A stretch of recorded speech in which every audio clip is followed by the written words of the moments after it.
ہم سب ایکول ہیں، ہے نا؟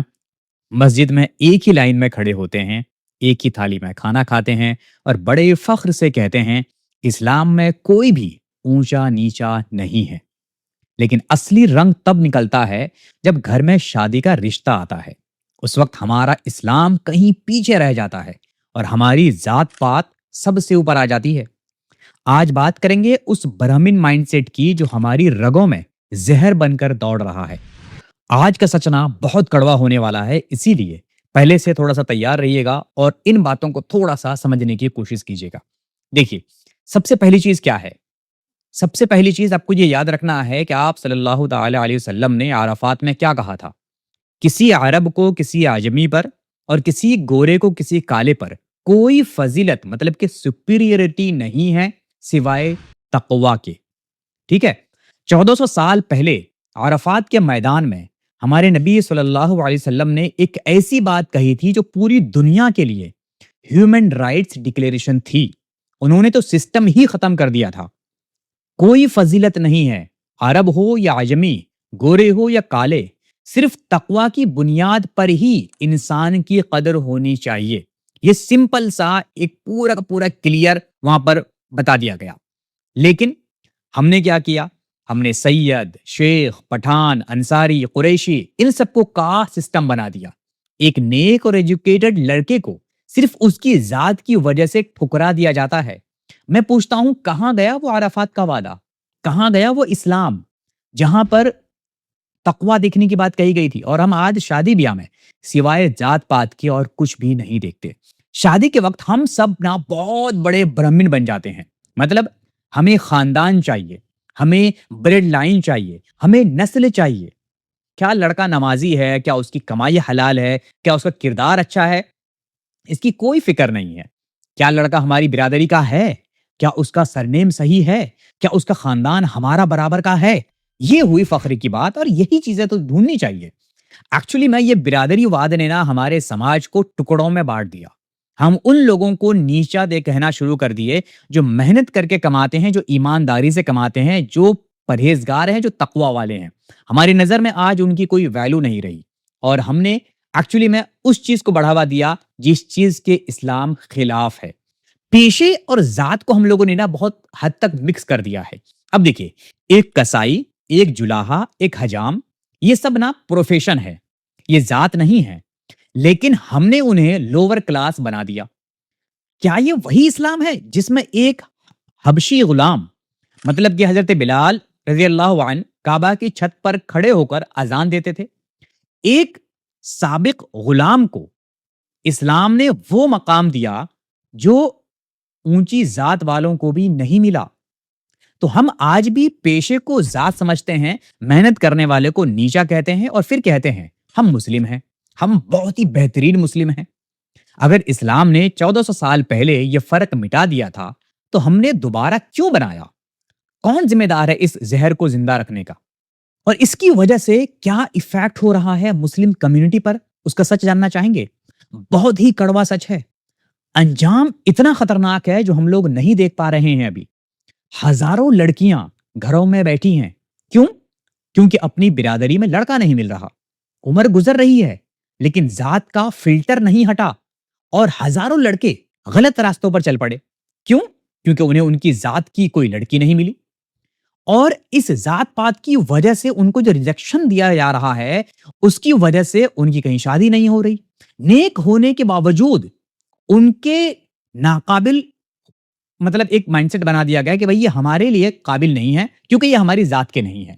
اب ہم نے نکاح کو جو آسان ہونا چاہیے تھا برادری کے نام پر اتنا مشکل بنا دیا، اور جب نکاح مشکل ہوتا ہے نا تو زنا آسان ہو جاتا ہے۔ اور ایک بات یاد رکھیے گا، اس زنا میں ہر وہ انسان شامل ہے جو اس چیز کو زیادہ مشکل بناتا جا رہا ہے، پھر وہ کسی بھی فارم میں ہو، چاہے شادی کو مہنگا کر کے ہو، چاہے شادی کو کسی بھی طریقے سے۔ جب ہم شادی کو مشکل بناتے ہیں نا تو ہم ایکچولی میں اگر وہ لڑکے لڑکی کسی برے راستے پر جاتے ہیں تو اس میں کہیں نہ کہیں ہم سب شامل ہوتے ہیں۔ اسی لیے ہمیں یہ سمجھنا پڑے گا کہ شادی کو آسان بنایا جائے تاکہ زنا کا راستہ اتنا مشکل ہو جائے کہ کبھی کسی کے خیال میں بھی نہ آئے۔ تو جو دین سے زیادہ دنیا اور لوگ کیا کہیں گے کی فکر کرتے ہیں نا، ان کے فیصلوں کا بوجھ ان کی اولاد اٹھاتی ہے، اور ان کی اولاد کو یہ جھیلنا پڑتا ہے۔ اب سمجھیے کہ جو برادری واد کو زندہ رکھتا ہے نا، جو اونچ نیچ کے مطلب قلعے کو اور مضبوط کرتا ہے، جنریشن در جنریشن وہ اور زیادہ پیچھے جا رہا ہے۔ ان کو یہ شاید لگ رہا ہوگا کہ ہاں بھائی ہمارا نام بہت اونچا ہے، لیکن کیا وہ سچائی سے اپنے سینے پر ہاتھ رکھ کر یہ کہہ سکتے ہیں کہ جو کچھ بھی ان کے خاندان میں وہ کر رہے ہیں وہ واقعی اسلام کے مطابق ہے؟ دیکھیے، ہم سب اس سسٹم کا حصہ ہیں۔ جب تک ہم خود نہیں بدلیں گے نا، یہ زہر اگلے جنریشن میں بھی جائے گا۔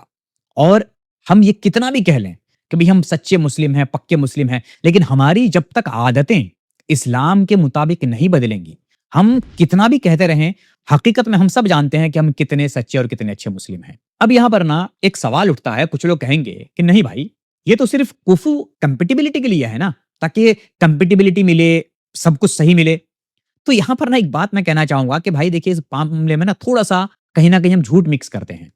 کفو کا مطلب سپیریئرٹی نہیں ہوتا۔ اسلام میں سپیریئر نا وہی ہے جس کا دل صاف ہے، جس کی کمائی حلال ہے اور جس کی زبان نرم ہے۔ اب آپ کی ذات آپ کو جنت میں نہیں لے جائے گی۔ قبر میں یہ نہیں پوچھا جائے گا کہ تمہارا سرنیم کیا تھا، تم سید تھے، شیخ تھے، خان تھے، کیا تھے، یہ نہیں پوچھا جائے گا۔ کفو کا غلط مطلب ہم نے کیا سمجھانا؟ ذات، خاندان، بلڈ لائن، نسل، برادری۔ ہم نے اس کو کفو کا مطلب سمجھ لیا، مطلب کمپیٹیبلٹی کا مطلب سمجھ لیا۔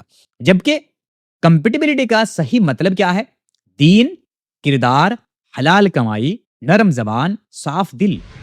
کفو کا صحیح مطلب یہ ہے، لیکن ہم نے کمپیٹیبلٹی کو کسی اور چیز سے اٹھا کر جوڑ دیا اور ہم نے اس کو اسلام کا نام دے دیا۔ اب ایک چیز سمجھیے، قبر میں کیا پوچھا جائے گا آپ سے؟ قبر میں کیا آپ سے یہ پوچھا جائے گا کہ بھئی تمہاری ذات کیا تھی؟ نہیں صاحب، وہاں پوچھا جائے گا تمہارے اعمال کیا تھے۔ بلکہ تمہاری ذات کے بارے میں تو کچھ چرچا بھی شاید نہیں ہوگی وہاں پہ، کہ آپ سید ہو، کہ انصاری ہو، کہ قریش ہو، کہ جلاحہ ہو۔ قبر میں یہ فرق کام نہیں آئے گا۔ تو وہاں کیا پوچھا جائے گا؟ وہاں نہ تو آپ کا خاندان پوچھا جائے گا، نہ آپ کا بلڈ لائن پوچھا جائے گا، نہ آپ کی برادری پوچھی جائے گی۔ ہاں، وہاں پوچھا جائے گا آپ کے اعمال، تمہارا کردار، تمہاری نیت، تمہارا سلوک۔ ایکچولی میں نا یہی آپ کی ایک وہاں پر پہچان ہوگی۔ آج ہم جس پہچان کو لے کر پریشان ہیں نا، شاید کل کو اس پہچان کی کوئی ویلیو ہی نہ رہے۔ تو اسلام کی بنیاد ایکچولی میں ہم لوگ کمزور کر رہے ہیں، کیونکہ سمجھیے، ہم نے دماغ میں ایک قلعہ بنا رکھا ہے اور یہ قلعہ اسلام کی بنیاد کو دھیرے دھیرے کمزور کر رہا ہے۔ یہ اونچ نیچ کا تصور یہ ہمارا اپنا بنایا ہوا ہے، اسلام نے اسے کبھی نہیں بنایا۔ اگر ہم نے آج اسے نہیں توڑا تو ہماری آنے والی نسلیں ہمیں کبھی معاف نہیں کریں گی۔ ہم وہی بن گئے ہیں جسے ختم کرنے کے لیے ایکچولی میں اسلام آیا تھا، اور آج ہم وہی پریکٹس کر رہے ہیں۔ ہمارے اندر بھی وہی ذات، برادری، خاندان، پرائرٹائز، ہمارے اندر بھی وہی مائنڈ سیٹ آتا جا رہا ہے، اور ہم بھی اپنے آپ کو اونچ نیچ میں بانٹتے جا رہے ہیں۔ اب ایک چیز سمجھیے گا، فیصلہ یہ آپ کو کرنا پڑے گا کہ اگلی بار جب کوئی رشتہ آئے تو بایو ڈیٹا میں سرنیم دیکھنا ہے یا پھر آپ کو اس کا کیریکٹر دیکھنا ہے۔ آپ کو کیا دیکھنا ہے، یہ فیصلہ آپ کو کرنا پڑے گا۔ ہاں، یہ ڈیفینیٹلی تھوڑا سا مشکل ہے، کیونکہ جب ہم اسلام کو فالو کرنے کی کوشش کرتے ہیں تو ہمارے خود کے رشتہ دار ہی اس کے بیچ میں آتے ہیں کئی بار، اور وہ کہتے ہیں کہ ارے یار یہ تو کچھ زیادہ ہی جو ہے نا مطلب اسٹرکٹ ہوتے جا رہے ہیں۔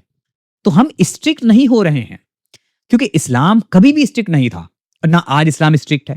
اسلام نے آپ کو بہت فلیکسیبلٹی دے رکھی ہے، بس ہم نے کیا کیا ہے نا کہ کچھ پوائنٹس کو لے کر اپنے آپ کو زبردستی باندھ دیا ہے، اور پھر ہم کہتے ہیں کہ یہ اسٹرکٹ ہے۔ اسٹرکٹ تب ہوتا ہے جب ہمارا نظریہ بدلتا ہے، جب ہم غلط چیزوں میں آزادی سمجھتے ہیں اور جو اچھی چیز ہو اس میں ہم بندش سمجھتے ہیں۔ اب دیکھیے، سمجھنے کی والی بات ہے کہ آپ کو کیا دیکھنا ہے شادی میں۔ سب سے پہلی چیز، آپ کو اس کا دین دیکھنا چاہیے، بھئی لڑکا یا لڑکی نماز پڑھتے ہیں کہ نہیں پڑھتے ہیں، ان کی کمائی کیسی ہے، حلال ہے کہ نہیں ہے، ان کا کردار کیسا ہے، وہ نرم دل ہیں، سخت ہیں، ان کا مزاج کیسا ہے۔ یہ ساری چیزیں دیکھنے والی ہوتی ہیں، کیونکہ آپ سبھی لوگ جانتے ہیں، جو رشتوں میں ہیں، جنہوں نے رشتے کر رکھے ہیں، وہ اس بات کو اچھے سے جانتے ہوں گے کہ یہ باتیں آگے چل کر کتنی ویلیو رکھتی ہیں۔ ایک لڑکا لڑکی کی زندگی میں کون سی چیزیں سب سے زیادہ ویلیو رکھتی ہیں کہ ان دونوں کے مزاج کیسے ہیں، ان دونوں کے خاندان والوں کے مزاج کیسے ہیں، یہ بہت زیادہ معنی رکھنے والی چیزیں ہیں۔ بلکہ اگر ہم یہ دیکھیں کہ اس کی ذات کیا ہے، اس کا سرنیم کیا ہے، اس کی برادری کیا ہے، اور ان کا کیریکٹر بالکل خراب ہے، ان کو دین سے کوئی لینا دینا نہیں ہے، کتنے بجے کھا رہے ہیں، کتنے بجے سو رہے ہیں، کوئی مطلب طور طریقے نہیں ہے، تو کیا آپ صرف ذات پات دیکھ کر ان کا رشتہ کریں گے؟ تو یہ سوچنا بہت ضروری ہے۔ اب ایک چیز سمجھیے، عرفات کا وعدہ بھی نا آپ کو زندہ رکھنا ہے۔ حضرت بلال کی اذان ابھی بھی گونج رہی ہے، تو سوال یہ ہے کہ کیا ہم اس کو سن رہے ہیں؟ کیا ہم اس کو یاد رکھ رہے ہیں؟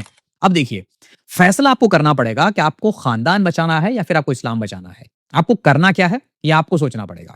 تو اگر آپ سوچنا چاہتے ہیں کہ آپ کو اسلام کے مطابق زندگی جینی ہے اور آپ کو اس طریقے سے زندگی جینی ہے جس طریقے سے آپ صلی اللہ تعالی علیہ وسلم نے فرمایا تھا، تو ہمیں اس پر عمل کرنے کی بھی کوشش کرنی پڑے گی۔ ہاں، یہ ضروری ہے کہ بھئی ہم ایک بار میں سب کچھ پوری طریقے سے نہیں بدل سکتے، لیکن اگر ہم کوشش کریں گے تو ڈیفینیٹلی ہم دھیرے دھیرے بدل سکتے ہیں۔ میری کوشش ہے کہ ہم انشاءاللہ تبارک و تعالی دھیرے دھیرے اسلام کو پوری طریقے سے فالو کرنے کی کوشش کریں۔ میں بھی کوشش کر رہا ہوں، آپ بھی کوشش کریں، اور انشاءاللہ دیکھیں گے کہ دھیرے دھیرے ہماری آنے والی نسلیں اسلام کو صحیح معنوں میں سمجھ لیں گی۔ تو اگر آپ کو لگتا ہے کہ اس ویڈیو سے آپ کو کچھ انفارمیشن ملی ہے، کچھ بینیفٹ ملا ہے، تو اس کو شیئر ضرور کیجیے گا، اور ملتے ہیں اگلی ویڈیو میں۔ تب تک اپنا خیال رکھیے۔ Thank you so much.